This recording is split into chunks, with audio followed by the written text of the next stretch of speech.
Hey kids, it's me, Dad. This is the Gaming with Dad show. Today we are looking at the Atari Flashback Classics for the Nintendo Switch. It is not on sale. It is $39.99. So you're not going to get a deal out of this one. And even on sale, and I'm sure I bought this on sale, it's questionable. So let's just dive into this really quickly here. This is a collection of all of your classic Atari games, but none of the Activisions or anything like that made the good games. So there is a selection of several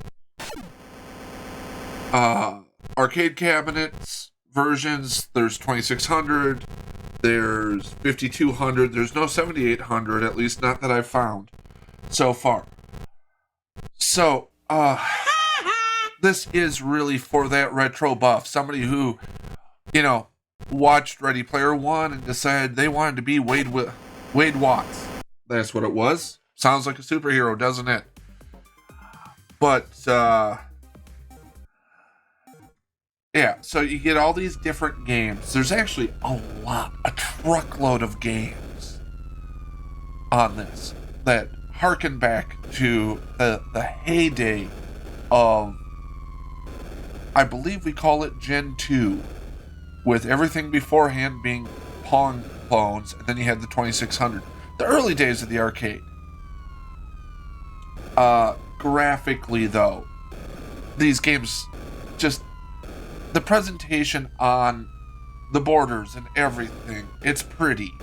The menu is pretty. It does a good job with providing you manuals for just about everything. But yeah, the graphics on the games themselves, they have not aged well. There's not a lot of fun to be had with this. I mean, look at this. This is football. X's and O's. What the hell? So, graphically, gonna give all of the games, just in general, although there are varying degrees of good graphics and bad graphics, this is one of those examples of better than what you would expect graphics, but on average, it's a 10. Ditto on the sound.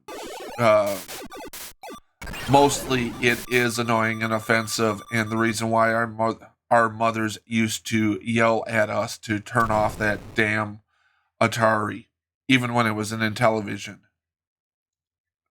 So we're going to give sound a 10.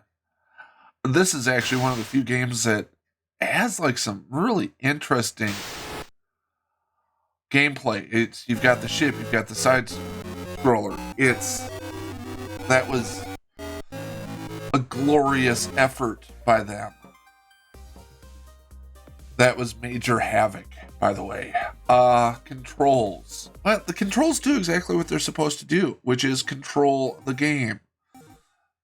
But even then, you get into something like Tempest here that was supposed to have a spinny wheel or a roller ball to help you control it.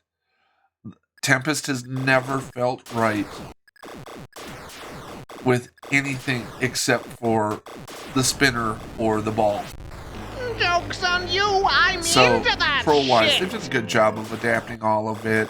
It is pretty basic gameplay. It's responsive. I'm going to give it a 15. It's not offensive. So that brings us to 35. Gameplay. With the exception of some classics like Tempest, the gameplay just has not aged well. On so many of these titles, it's just bad. It amazes me that we ever got through the late 70s, early 80s when it came to video games. But that said, you will find some gems. You will find some absolute positive stinkers in here. But that was the early days of not only home consoles, but of arcades as well. We are fascinated by this stuff. And it was a much simpler time. I mean, this is back when a square was your adventurer. Look at that. That's... We went into the castle. Gotta go. No. Yeah, grab the sword. There you go, Dad. But yeah, gameplay is going to be... That is one sad, sickly looking dragon. I'm gonna give the gameplay on all of these a 12. It's not great. It's not bad. It's just Atari 2600 for the bulk of the games. Some of the games are from the M Network series. Those are going to be better than your average Atari 2600 game. But quite honestly, M Network is just the Wish.com version of Mattel in television games. So it's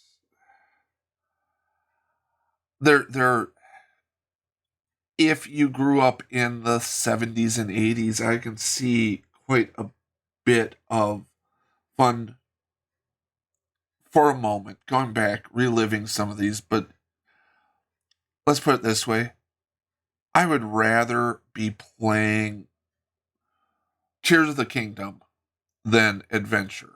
And there are some very obvious reasons why. And I don't think I need to flash anything up in the old Switch window there to tell you exactly what that is. But yeah. So if after gameplay we're sitting at a 47 and value-wise at $39, boy, that's 40 hours worth of work that you have to put into this. You're not going to get that. I'm going to give it a 12 at full price for $59. If you can find this on sale for 20, that would be okay. But really, I mean, At Games went from making bargain basement retro consoles to making this. They should have stayed at the bargain basement retro consoles. So, that said, have yourself a good one. We'll talk to you guys later. Just don't buy this unless you absolutely positively want to understand the frustrations of early gaming. Bye-bye. So, here's a video and a subscribe link. Make sure to subscribe, ring the bell, like, comment, all that goodness. Thank you.